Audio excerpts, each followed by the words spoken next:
ವಿಷಕರಿ ಉತ್ತಮ ಭವಿಷ್ಯದ ಕನಸನ್ನ ಹೊತ್ತು 7 ಸಮುದ್ರದಾಚೆ ಬದುಕನ್ನು ಕಟ್ಕೊಳ್ಳೋದಿಕ್ಕೆ ಹೊರಟಂತ ಆ ಪುಟ್ಟ ಸಂಸಾರದಲ್ಲಿ ಹೃದಯ ವಿದ್ರಾವಕ ಘಟನೆಯೊಂದು ನಡೆದು ಹೋಗುತ್ತೆ. ಇದನ್ನು ನೀವೆಲ್ಲರೂ ಕೂಡ ನೋಡ್ಲೇಬೇಕು. ಇಷ್ಟಕ್ಕೂ ಆಗಿದೇನು ಅಂತೀರಾ? ವಿಷಕರಿ ಅದು ಅಮೆರಿಕ ದೇಶದ ಪೆನ್ಸಿಲ್ವೇನಿಯಾದ ಒಂದು ಶಾಂತವಾದಂತ ನಗರದ ಹೆಸರು the king of Persia. Venkata Prasad Vyas ಮತ್ತು ಅವ್ರ ಪತ್ನಿ ಚಂಚುಲತಾ ಪೋನೂರ್ ಇವರು ನವ ಜೀವನದ ಭರವಸೆ ಹೊತ್ತು ಭಾರತದಿಂದ ಇಲ್ಲಿಗೆ ಬಂದಿದ್ರು. ಅವರು ಆಗಮಿಸಿದಾಗ ಅಮೆರಿಕ ಒಂದು ಅದ್ಭುತ ಲೋಕದಂತೆ ಕಾಣಿಸಿತ್ತು. ಹೊಸ ಅವಕಾಶಗಳು, ಹೊಸ ಕನಸುಗಳು, ತಾವು ಅಂದ್ಕೊಂಡಿದ್ದು ಎಲ್ಲ ಕೂಡ ನಿಜ ಆಗ್ತಿದೆಯಾ ಅಂತ ಅವ್ರಿಗೆ ಅನ್ನಿಸ್ತಾ ಇತ್ತು. ಅವರು ಪೆನ್ಸಿಲ್ವೇನಿಯಾದಲ್ಲಿ ಆ ಒಂದು ಶಾಂತ ಪಟ್ಟಣವನ್ನು ಆಯ್ದುಕೊಂಡು ಅಲ್ಲಿ ನೆಲೆಸ್ತಾರೆ. ಅದು ಬಹುಪಾಲು ಭಾರತೀಯರು ವಾಸ ಇದ್ದಂತ ಅಪಾರ್ಟ್ಮೆಂಟ್ ಕಾಂಪ್ಲೆಕ್ಸ್. ಇಲ್ಲಿ ಉತ್ತಮ ಸ್ನೇಹ ಭಾವದಿಂದ ಕೂಡಿದಂತ ನೆರೆಹೊರೆಯವರಿದ್ರು. ವೆಂಕಟ ಮತ್ತು ಚಂಚುಲತಾ ಇಬ್ರು ಕೂಡ ಸಾಫ್ಟ್ವೇರ್ ಇಂಜಿನಿಯರ್. ಅವರು ಇಲ್ಲಿ ಚೆನ್ನಾಗಿ ದುಡಿದು ತಮ್ಮ ಕನಸುಗಳನ್ನ ನನ್ಸ್ ಮಾಡ್ಕೊಳ್ಳೋದಿಕ್ಕೆ ಮತ್ತು ಒಂದು ನೆಮ್ಮದಿಯ ಜೀವನವನ್ನು ಕಟ್ಕೊಳ್ಳೋದಿಕ್ಕೆ ಬಂದಿದ್ರು. ಅವರು ಆ ಒಂದು ಅಪಾರ್ಟ್ಮೆಂಟ್ ನಲ್ಲಿ ಇತರ ಭಾರತೀಯ ಕುಟುಂಬದೊಂದಿಗೆ ಬೆರೆತು ಹಬ್ಬ ಹರಿದಿನಗಳನ್ನ ಒಟ್ಟಿಗೆ ಆಚರಿಸಿಕೊಂಡು ಕಷ್ಟ ಸುಖವನ್ನು ಹಂಚಿಕೊಂಡು ಬದುಕ್ತಾ ಇರ್ತಾರೆ. ಅದು ಚಿಕ್ಕದಾದ್ರೂ ಕೂಡ ಉತ್ತಮವಾದಂತ ಸಮುದಾಯವಾಗಿತ್ತು. ಎಲ್ಲರೂ ಪರಿಚಯ ಮತ್ತು ಆತ್ಮೀಯತೆಯಿಂದ ಒಬ್ರಿಗೊಬ್ರು ಸಹಾಯ ಮಾಡಿಕೊಂಡು ಬದುಕನ್ನ ನಡೆಸ್ತಾ ಇದ್ರು. ಆದ್ರೆ ಈ ದಂಪತಿಯ ಬದುಕಲ್ಲಿ ಈ ಎಲ್ಲ ಸಂತೋಷ ಹೆಚ್ಚು ದಿವಸ ಇರಲಿಲ್ಲ. ಇವರ ಬದುಕಲ್ಲಿ ಕೆಲವು ತಿಂಗಳು ಬಳಿಕ ಆಗಲಿರುವಂತಹ ಆಘಾತದ ಬಗ್ಗೆ ಯಾರೊಬ್ರು ಕೂಡ ಊಹೆ ಮಾಡಿರಲಿಲ್ಲ. ವಿಷಕರಿ ಅದು 2012 ಜನವರಿ 2ನೇ ತಾರೀಕು. ಚಂಚುಲತಾ ಮತ್ತು ವೆಂಕಟ ಪ್ರಸಾದ್ ಅವರ ಜೀವನದ ಅತ್ಯಂತ ಸಂತೋಷದ ಕ್ಷಣ. ಏಕೆಂದ್ರೆ ಚಂಚುಲತಾ ಅವರು ಒಂದು ಹೆಣ್ಣು ಮಗುಗೆ ಜನ್ಮ ಕೊಡ್ತಾರೆ. ಆ ಹೆಣ್ಣು ಮಗುಗೆ ಸಾನ್ವಿ ಅಂತನೂ ಕೂಡ ಹೆಸರಿಡ್ತಾರೆ. ಸಾನ್ವಿಯ ಆಗಮನದಿಂದ ಕುಟುಂಬದ ಎಲ್ಲ ಸದಸ್ಯರು ಕೂಡ ಅತ್ಯಂತ ಸಂತೋಷದಿಂದ ಇರ್ತಾರೆ. ಆ ಮುದ್ದಾದ ಮುಖ, ಮುಗ್ಧ ಕಣ್ಣುಗಳು, ನಯವಾದಂತ ಕೂದಲು, ಅವಳು ಮಡಿಲಿಗೆ ಬಂದಂತ ದಿವಸದಿಂದ ಆ ಕುಟುಂಬದಲ್ಲಿ ಹಬ್ಬದ ವಾತಾವರಣನೇ ಏರ್ಪಟ್ಟಿತ್ತು. ಇತ್ತ ಭಾರತದ ಆಂಧ್ರ ಪ್ರದೇಶದ ಪ್ರಸಾದಂ ಜಿಲ್ಲೆಯಲ್ಲಿ ನೆಲೆಸಿದಂತ ವೆಂಕಟ್ ಅವರ ತಂದೆ ತಾಯಿ ತಮ್ಮ ಮುದ್ದಿನ ಮೊಮ್ಮಗಳನ್ನ ನೋಡಿ ಮಡಲಿಗೆ ಹಾಕೊಳ್ಳೋದಿಕ್ಕೆ ಕಾತುರದಿಂದ ಕಾಯ್ತಿರ್ತಾರೆ. ತಮ್ಮ ಮುದ್ದಾದ ಮೊಮ್ಮಗಳನ್ನ ನಾವ್ ಯಾವಾಗ ನೋಡ್ತೀವಿ ಅಂತ ಅವರು ಎದುರು ನೋಡ್ತಿರ್ತಾರೆ. ಹೀಗೆ ಸ್ವಲ್ಪ ಸಮಯ ಕಳೆಯುತ್ತೆ. ತಂದೆ ತಾಯಿ ಮಗುವನ್ನ ಅತ್ಯಂತ ಪ್ರೀತಿಯಿಂದ ನೋಡ್ಕೊಳ್ತಾರೆ. ಇದೇ ಸಮಯದಲ್ಲಿ ಮಗ ಮತ್ತು ಸೊಸೆಗೆ ನೆರವಾಗಬೇಕು ಅಂತ ವೆಂಕಟ್ ಅವರ ತಾಯಿ ಅಂದ್ರೆ ಮಗು ಸಾನ್ವಿಯ ಅಜ್ಜಿ ಸತ್ಯವತಿ ಭಾರತದಿಂದ ಅಮೆರಿಕಾಗೆ ಬರುವಂತ ನಿರ್ಧಾರವನ್ನ ಮಾಡ್ತಾರೆ. 2012 ಜುಲೈ ತಿಂಗಳಲ್ಲಿ ವಿಸಿಟರ್ಸ್ ವೀಸಾವನ್ನ ಪಡೆದಂತ ಮಗುವಿನ ಅಜ್ಜ ಅಜ್ಜಿ ಇಬ್ರು ಕೂಡ ಪೆನ್ಸಿಲ್ವೇನಿಯಾಗೆ ಆಗಮಿಸ್ತಾರೆ. ಸ್ವಲ್ಪ ದಿವಸ ಇಲ್ಲಿದ್ದು ಮಗುವಿನ ಅಜ್ಜ ಭಾರತಕ್ಕೆ ಹಿಂದಿರುಗ್ತಾರೆ. ವೆಂಕಟ್ ಮತ್ತು ಚಂಚುಲತಾ ಇಬ್ರು ಕೂಡ ಕೆಲಸಕ್ಕೆ ಹೋಗ್ತಿದ್ದಂತ ಕಾರಣ ಮಗುವನ್ನ ಚೆನ್ನಾಗಿ ನೋಡ್ಕೊಳ್ಳೋದಿಕ್ಕೆ ಅಂತ ಅಜ್ಜಿ ಸತ್ಯವತಿ ಅಲ್ಲೇ ಇರ್ತಾರೆ. ಅವರು ಮನೆ ಕೆಲಸವನ್ನ ನೋಡ್ಕೊಳ್ತಾ ಮಗುವಿನ ಆರೈಕೆಯನ್ನು ಕೂಡ ಚೆನ್ನಾಗಿ ನಿರ್ವಹಿಸ್ತಿರ್ತಾರೆ. ಅದೇ ಒಂದು ಸಮಯದಲ್ಲಿ ಚಂಚುಲತಾಳ ಜನ್ಮದಿನವನ್ನ ಮನೆಯಲ್ಲೇ ಆಚರಿಸಲಾಗುತ್ತೆ. ಅಕ್ಕ ಪಕ್ಕದ ಮನೆಯವರು, ಸ್ಪೋರ್ಟ್ಸ್ ಟೀಮ್ನ ಸ್ನೇಹಿತರು ಎಲ್ಲರೂ ಕೂಡ ಈ ಒಂದು ಪಾರ್ಟಿಗೆ ಬಂದಿರ್ತಾರೆ. ಸಂಭ್ರಮದಿಂದ ನಡೀತದಂತ ಆ ಒಂದು ಪಾರ್ಟಿಯಲ್ಲಿ ಭಾರತೀಯ ಸಂಸ್ಕೃತಿಯ ಛಾಯೆ ಆ ಅಮೆರಿಕದ ಮನೆಯೊಳಗೆ ಕಂಗೊಳಿಸುತ್ತೆ. ಈ ಒಂದು ಸಂದರ್ಭದಲ್ಲಿ ಸತ್ಯವತಿಯವರು ನಗ್ತಾ ಕಾಲ ಕಳೀತಾ ಇದ್ರು. ಆಗ ಎಲ್ಲರ ಮುಖದಲ್ಲೂ ಕೂಡ ನಗೆ ಇತ್ತು. ಆದ್ರೆ ಅವರು ಇವತ್ತು ನಗ್ತದಂತ ಆ ಒಂದು ಮನೆಯೊಳಗೆ ಕೇವಲ 3 ತಿಂಗಳ ನಂತರ ಒಂದು ಭೀಕರ ಘಟನೆ ಆಗಲಿದೆ ಅಂತ ಯಾರಿಗೂ ಗೊತ್ತಿರಲಿಲ್ಲ. 2012 ಅಕ್ಟೋಬರ್ 22ನೇ ತಾರೀಕು ವೆಂಕಟ ಪ್ರಸಾದ್ ಮತ್ತು ಚಂಚುಲತಾ ತಮ್ಮ ಕೆಲಸವನ್ನ ಮುಗಿಸ್ಕೊಂಡು ಮನೆಗೆ ಹಿಂದಿರುಗಿದ್ರು. ಮನೆ ಬಾಗ್ಲನ್ನ ಬಡದಂತ ಅವ್ರಿಗೆ ಅಲ್ಲಿ ಕಾಣಿಸ್ಕೊಂಡಂತ ಆ ಒಂದು ಮೌನವನ್ನ ನೋಡಿ ಇಲ್ಲೇನೋ ನಡೆದು ಹೋಗಿದೆ ಅನ್ನುವಂತ ಅನುಮಾನ ಮೂಡಿಸಿತ್ತು.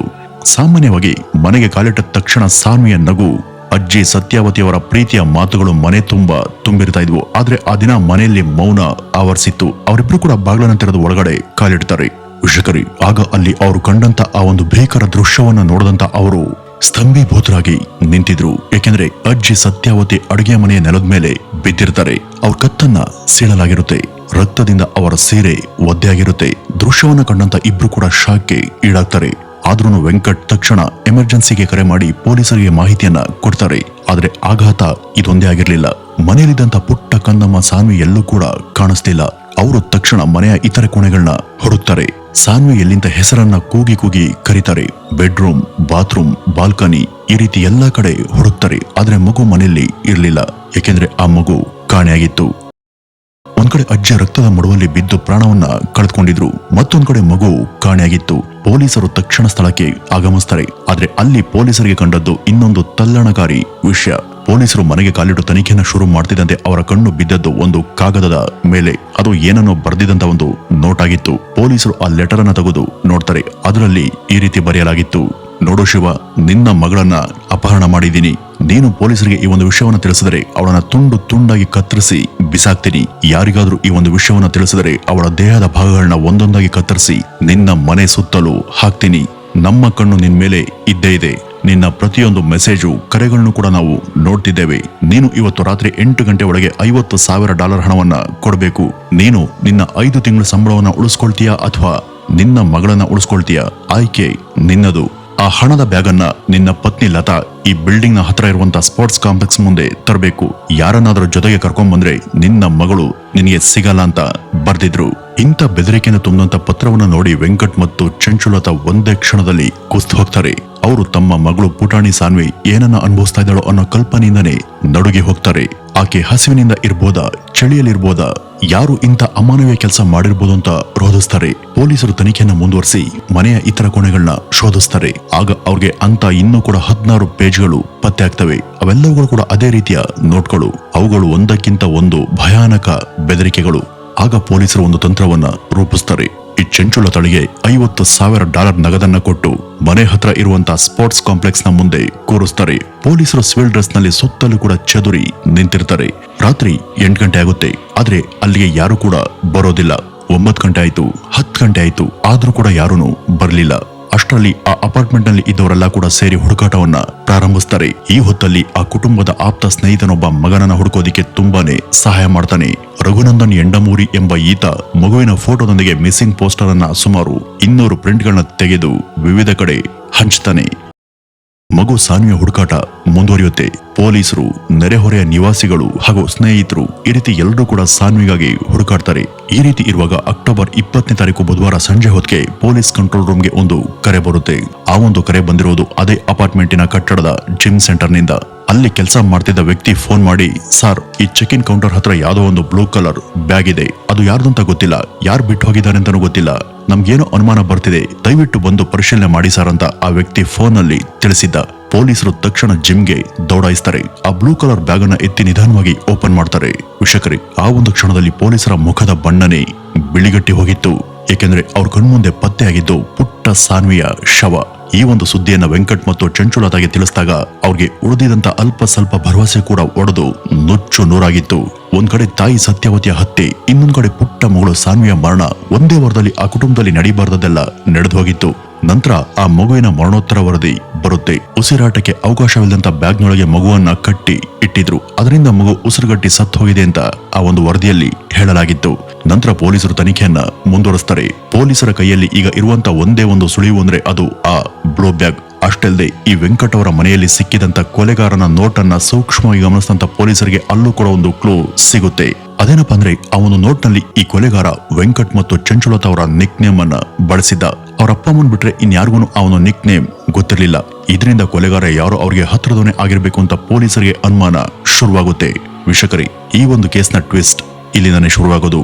ಸಾನ್ವಿಯ ಶವ ಬ್ಲೂ ಬ್ಯಾಗ್ ನಲ್ಲಿ ಪತ್ತೆಯಾದಂತ ಬಳಿಕ ಪೊಲೀಸರು ತಕ್ಷಣ ಅಪಾರ್ಟ್ಮೆಂಟ್ ನ ಕಟ್ಟಡದ ಸಿಸಿಟಿವಿ ಫುಟೇಜ್ಗಳನ್ನು ಕೂಡ ಪರಿಶೀಲನೆ ಮಾಡೋದಕ್ಕೆ ನಿರ್ಧಾರ ಮಾಡ್ತಾರೆ. ಆ ಬ್ಲೂ ಬ್ಯಾಗ್ ಅನ್ನ ಯಾರಾದ್ರೂ ಕಟ್ಟಡದ ಒಳಗೆ ತಂದಿರಲೇಬೇಕು. ಅದು ಯಾರೇ ಆಗಿದ್ರೂ ಕೂಡ ಈ ಸಿಸಿಟಿವಿ ಕ್ಯಾಮೆರಾದಲ್ಲಿ ಸೆರೆಯಾಗಿರ್ಲೇಬೇಕು. ಪೊಲೀಸರು ಹಲವಾರು ಸಿಸಿಟಿವಿ ಫುಟೇಜ್ಗಳನ್ನ ಚೆಕ್ ಮಾಡ್ತಾರೆ. ಸಿಸಿಟಿವಿ ಫುಟೇಜ್ಗಳಲ್ಲಿ ಇಂಚಿಂಚನ್ನು ಕೂಡ ಚೆಕ್ ಮಾಡಿ ನೋಡಿದಾಗ ಒಬ್ಬ ವ್ಯಕ್ತಿ ನಿಧಾನವಾಗಿ ಕಟ್ಟಡದ ಹೊರಗಡೆ ಅದೇ ಒಂದು ಬ್ಲೂ ಬ್ಯಾಗ್ ಅನ್ನ ಹಿಡಿದುಕೊಂಡು ಹೋಗ್ತಾ ಇರೋದು ಸ್ಪಷ್ಟವಾಗಿ ಕಾಣಿಸುತ್ತೆ.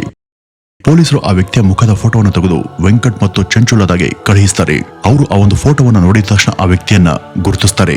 ಅವನು ಬೇರೆ ಯಾರೋ ಅಲ್ಲ, ಆ ಕುಟುಂಬದ ಆಪ್ತ ಸ್ನೇಹಿತನಂತೆ ಇದ್ದಂತ ರಘುನಂದನ್ ಎಂಡಮೂರಿ. ಹೌದು, ಅದೇ ಆ ವ್ಯಕ್ತಿ ಸಾನ್ವಿ ಕಣ್ಮರೆಯಾಗಿದ್ದಾಗ ಕುಟುಂಬದ ಜೊತೆ ಸೇರಿ ಅವತ್ತು ಸುಮಾರು 200 ಪೋಸ್ಟರ್ಗಳನ್ನ ಮುದ್ರಿಸಿ ಎಲ್ಲಾ ಕಡೆ ಹಂಚಿದ್ನಲ್ಲ ಅದೇ ವ್ಯಕ್ತಿ. ಅವರ ಪಕ್ಕದಲ್ಲೇ ನಿಂತು ನಿಮ್ಮ ಮಗಳು ಸಿಗ್ತಾಳೆ ಅಂತ ಆಶ್ವಾಸನೆ ಕೊಟ್ಟಿದ್ದಂತ ಸ್ನೇಹಿತ ಈ ರಘುನಂದನ್. ಈತ ಭಾರತೀಯ ಮೂಲದ ಆಂಧ್ರ ಪ್ರದೇಶದವನು ಹಾಗೂ ಐಟಿ ಉದ್ಯೋಗಿ. ಆ ಒಂದು ಅಪಾರ್ಟ್ಮೆಂಟ್ ನಲ್ಲಿ ಆತ ವಾಸ ಮಾಡ್ತಿದ್ದ. ಆ ಕುಟುಂಬದ ಆತ್ಮೀಯ ಮನೆಯವನು ಅಂತಾನೆ ಆತ ಕರ್ಸ್ಕೊಳ್ತಿದ್ದ. ನಂತರ ಪೊಲೀಸರು ಅವನನ್ನ ಬಂಧಿಸ್ತಾರೆ. ಆತ ಪ್ರಾರಂಭದಲ್ಲಿ ಎಲ್ಲವನ್ನೂ ಕೂಡ ನಿರಾಕರಿಸ್ತಾನೆ. ನನ್ಗೇನು ಗೊತ್ತಿಲ್ಲ, ನಾನು ಕೆಲ್ಸಕ್ಕೆ ಹೋಗಿದ್ದೆ, ಇದಕ್ಕೂ ನನಗೂ ಸಂಬಂಧ ಇಲ್ಲ ಅಂತ ಜಾರ್ಕೊಳ್ಳೋದಕ್ಕೆ ಪ್ರಯತ್ನ ಮಾಡ್ತಾನೆ. ಆದ್ರೆ ಸಿಸಿಟಿವಿ ದೃಶ್ಯವನ್ನು ತೋರಿಸಿದಾಗ ಅವನ ಎಲ್ಲ ನಾಟಕ ಕೊನೆಗೊಳ್ಳುತ್ತೆ. ಆತನ ಬಾಯಿಂದ ಸತ್ಯ ಹೊರಬೀಳುತ್ತೆ. ವೀಕ್ಷಕರೇ, ಅಸಲಿಗೆ ಈ ರಘುನಂದನ್ ಕ್ಯಾಸಿನೋ ಗ್ಯಾಂಬ್ಲಿಂಗ್ಗೆ ಗಂಭೀರವಾಗಿ ಅಡಿಕ್ಟ್ ಆಗಿದ್ದ. ಆತ ತನ್ನಲ್ಲಿದ್ದಂತ ಸಂಪೂರ್ಣ ಹಣವನ್ನ ಈ ಜೂಜಲ್ಲಿ ಕಳೆದುಕೊಂಡಿದ್ದ. ಅಷ್ಟೇ ಅಲ್ಲದೆ ಈ ಆಟ ಆಡೋದಕ್ಕೆ ಲಕ್ಷಾಂತರ ರೂಪಾಯಿ ಹಣವನ್ನ ಸಾಲ ಮಾಡಿ ಸಾಲಗಾರ ಕೂಡ ಆಗಿದ್ದ. ಸಾಲ ಕೊಟ್ಟವರು ದಿನ ಪೂರ್ತಿ ಕರೆ ಮಾಡ್ತಾ ಆತನಿಗೆ ಬೆದರಿಸ್ತಾ ಇದ್ರು. ಅದೇ ಒಂದು ಸಮಯದಲ್ಲಿ ಅವನ ಹೆಂಡತಿ ಗರ್ಭಿಣಿಯಾಗಿದ್ಲು. ಇದರಿಂದ ಅವನು ಇನ್ನಷ್ಟು ಚಿಂತೆಗೆ ಈಡಾಗಿದ್ದ. ಆತನ ಹೆಂಡತಿಗೆ ಈತನ ಸಾಲದ ವಿಷಯಗಳ ಬಗ್ಗೆ ಏನೂ ಕೂಡ ಗೊತ್ತಿರಲಿಲ್ಲ. ಈತ ಎಲ್ಲ ವಿಷಯವನ್ನು ಕೂಡ ತನ್ನೊಳಗೆ ಇಟ್ಕೊಂಡು ಯಾರಿಗೂ ಕೂಡ ಹೇಳದೆ ಮನಸ್ಸಿನೊಳಗೇನೆ ಕೊರಿತಾ ಇದ್ದ. ಮೊದಲಿಗೆ ಆತ ಬ್ಯಾಂಕ್ ಅಲ್ಲಿ ಲೋನ್ ತಗೊಳ್ಳೋದಕ್ಕೆ ಯತ್ನಿಸ್ತಾನೆ. ಆದ್ರೆ ಬ್ಯಾಂಕ್ ನಲ್ಲಿ ಅವನ ಲೋನ್ ಅಪ್ಲಿಕೇಶನ್ ರಿಜೆಕ್ಟ್ ಆಗುತ್ತೆ. ಇದರಿಂದ ತೀರಾ ಆತಂಕಗೊಂಡಂತ ಆತ ಒಂದು ಪ್ಲಾನ್ ಮಾಡೋದಕ್ಕೆ ಮುಂದಾಗ್ತಾನೆ. ಈ ರಘುನಂದನ್ ಈ ವೆಂಕಟ್ ಮತ್ತು ಚಂಚಲ ದಂಪತಿ ಮೇಲೆ ಒಂದ್ ಕಣ್ಣಿಟ್ಟಿದ್ದ. ಆತ ಆ ಕುಟುಂಬದ ಆತ್ಮೀಯ ಸ್ನೇಹಿತನು ಕೂಡ ಆಗಿರ್ತಾನೆ. ತನ್ನ ಸಾಲ ತೀರಿಸೋದಕ್ಕೆ ಆ ಮನೆಯಲ್ಲಿ ಹಣವನ್ನು ದೋಚ್ಕೊಳ್ಬೇಕು ಅನ್ನೋ ಕ್ರೂರ ನಿರ್ಧಾರಕ್ಕೆ ಆತ ಬರ್ತಾನೆ. ಆತ ಪೊಲೀಸರಿಗೆ ಏನ್ ಹೇಳಿದ ಅಂದ್ರೆ, ನನ್ಗೆ ಯಾರನ್ನು ಕೂಡ ಕೊಲ್ಲುವಂತ ಯೋಚನೆ ಇರ್ಲಿಲ್ಲ. ನಾನು ಮಗುವನ್ನ ಕೊಂಡೊಯ್ದು ಹಣವನ್ನ ಕೇಳಬೇಕು ಅಂತ ಇದ್ದೆ. ಅವತ್ತು ಅಕ್ಟೋಬರ್ 22ನೇ ತಾರೀಕು ರಘುನಂದನ್ ವೆಂಕಟ್ ಅವ್ರ ಮನೆಗೆ ಬರ್ತಾನೆ. ಆ ಮನೆ ಬೆಲ್ ಮಾಡಿದಾಗ ಅಜ್ಜಿ ಬಾಗ್ಲನ್ನ ತೆಗ್ದಿದ್ರು. ನಾನು ರಘುನಂದನ್ ಇಲ್ಲೇ ಪಕ್ಕದ ಫ್ಲಾಟ್ ನಲ್ಲಿ ಇರೋದು, ವೆಂಕಟ್ ಅವರ ಸ್ನೇಹಿತ ಅಂತ ಪರಿಚಯ ಮಾಡ್ಕೊಳ್ತಾನೆ. ಅಜ್ಜಿ ಅವನನ್ನ ನಂಬಿ ಮನೆ ಒಳಗೆ ಕರೀತಾರೆ. ಒಳಗಡೆ ಹೋದ್ಮೇಲೆ ಆತ ಆ ಅಜ್ಜಿ ಹತ್ರ ಚಿನ್ನ ಮತ್ತು ಹಣವನ್ನ ಕೇಳೋದಕ್ಕೆ ಶುರು ಮಾಡ್ತಾನೆ. ಅಜ್ಜಿ ನಿರಾಕರಿಸಿದಾಗ ಬಲವಂತ ಮಾಡ್ತಾನೆ. ಅದಕ್ಕೂ ಅವ್ರು ಒಪ್ತಾ ಇದ್ದಾಗ ಚಾಕುವಿನಿಂದ ಅವರ ಕುತ್ತಿಗೆಯನ್ನ ಸೀಳ್ತಾನೆ. ಅವರು ನೆಲದ ಮೇಲೆ ರಕ್ತದ ಮಡುವಲ್ಲಿ ಬಿದ್ದು ಒದ್ದಾಡ್ತಿರ್ತಾರೆ. ನಂತರ ಇವನು ಆ ಮಗುವನ್ನ ಆ ಬ್ಲೂ ಬ್ಯಾಗ್ ನಲ್ಲಿ ತುಂಬಿಕೊಂಡು ಅದು ಮೌನವಾಗಿರ್ಲಿ ಅಂತ ಅದರ ಬಾಯಿಗೆ ಬಟ್ಟೆಯನ್ನ ತುರುಕ್ತಾನೆ. ಇದರಿಂದ ಮಗು ಉಸಿರುಗಟ್ಟಿ ಸತ್ತೇ ಹೋಗುತ್ತೆ. ಮಗು ಸತ್ತಿದ್ದನ್ನ ಕಂಡು ಗಾಬರಿಯಾದಂತ ಈತ ಬ್ಯಾಗ್ ಸಮೇತ ಮಗುವಿನ ಶವವನ್ನ ಜಿಮ್ ಕೌಂಟರ್ನ ಹತ್ರ ಬಿಟ್ಟು ಅಲ್ಲಿಂದ ಪರಾರಿಯಾಗಿದ್ದ. ಈ ರಘುನಂದನ್ ರವರ ಬಂಧನದಿಂದ ಶಾಕ್ ಆಗಿದ್ದು ಕೇವಲ ವೆಂಕಟ್ ಅವರ ಕುಟುಂಬ ಅಲ್ಲ, ಬದಲಿಗೆ ಪೆನ್ಸಿಲ್ವೇನಿಯಾದ ಇಡೀ ಭಾರತೀಯ ಸಮುದಾಯ ಹಾಗೂ ಇಡೀ ಅಮೆರಿಕದ ಜನತೆನೇ ಶಾಕ್ ಆಗಿತ್ತು. ಒಟ್ಟಿಗೆ ಸ್ನೇಹಿತನಂತೆ ಇದ್ದು ಈ ರೀತಿ ಕೃತ್ಯವನ್ನ ಮಾಡೋದಿಕ್ಕೆ ಹೇಗ್ ಸಾಧ್ಯ ಅನ್ನೋ ಪ್ರಶ್ನೆ ಎಲ್ಲರ ಮುಖದಲ್ಲಿತ್ತು. ಇದರ ನಂತರ ಎಲ್ಲಾ ಸಾಕ್ಷ್ಯಾಧಾರಗಳನ್ನ ಪರಿಶೀಲನೆ ಮಾಡಿ ಅಮೆರಿಕದ ನ್ಯಾಯಾಲಯ ಈತನಿಗೆ ಮರಣದಂಡನೆ ಶಿಕ್ಷೆಯನ್ನ ಕೊಡುತ್ತೆ. ಆದ್ರೆ ಅಮೆರಿಕದಲ್ಲಿ ಮರಣದಂಡನೆ ಶಿಕ್ಷೆ ಇದ್ರೂ ಕೂಡ ತಕ್ಷಣ ಜಾರಿಗೆ ಬರೋದಿಲ್ಲ. ಇಲ್ಲಿ ಮರಣದಂಡನೆ ಶಿಕ್ಷೆಗೆ ಒಳಗಾದಂತ ಅಪರಾಧಿಗಳನ್ನ ಜೀವಂತವಾಗಿಯೇ ಹಲವು ವರ್ಷಗಳ ಕಾಲ ಜೈಲಿನಲ್ಲಿ ಇರಿಸಲಾಗುತ್ತೆ. ಈ ಒಂದು ಸಮಯದಲ್ಲಿ ಅಪೀಲ್, ಮರುಪರಿಶೀಲನೆ, ಹೈಕೋರ್ಟ್, ಸುಪ್ರೀಂ ಕೋರ್ಟ್ಗಳ ಕ್ರಮಗಳು ಅಂತ ಇದು ಒಂದು ದೀರ್ಘ ಪ್ರಕ್ರಿಯೆನೇ ಆಗಿರುತ್ತೆ. ಕೆಲವೊಮ್ಮೆ 20-25 ವರ್ಷಗಳು ಕೂಡ ಕಳೆಯಬಹುದು. ವೀಕ್ಷಕರೇ, ಈ ಒಂದು ಪ್ರಕರಣ ಕೇವಲ ಒಂದು ಕ್ರೈಮ್ ಸ್ಟೋರಿ ಅಲ್ಲ, ವಿಶ್ವಾಸ ಎಂಬ ಪದದ ಅರ್ಥವನ್ನೇ ಕೊಂದು ಹಾಕ್ತಂತ ಒಂದು ಘಟನೆ. ಮನುಷ್ಯ ಗೂಸಂಬೆಗಿಂತನೂ ಕೂಡ ಹೆಚ್ಚು ಬಣ್ಣ ಬದಲಾಯಿಸಬಲ್ಲ ಪ್ರಾಣಿ ಅನ್ನೋದಕ್ಕೆ ಇದಕ್ಕಿಂತ ಬೇರೆ ಸಾಕ್ಷಿ ಬೇಕಾಗಿಲ್ಲ ಅಲ್ವಾ? ವೀಕ್ಷಕರೇ, ಈ ಒಂದು ಘಟನೆ ಬಗ್ಗೆ ನಿಮ್ಮ ಅನಿಸಿಕೆ ಮತ್ತು ಅಭಿಪ್ರಾಯಗಳನ್ನ ಕಮೆಂಟ್ ನ ಮೂಲಕ ತಪ್ಪದೆ ತಿಳಿಸಿ ಅಂತ ಹೇಳ್ತಾ ಈ ಒಂದು ವಿಡಿಯೋವನ್ನ ಇಲ್ಲಿಗೆ ಮುಗಿಸೋಣ. ನಮಸ್ಕಾರ.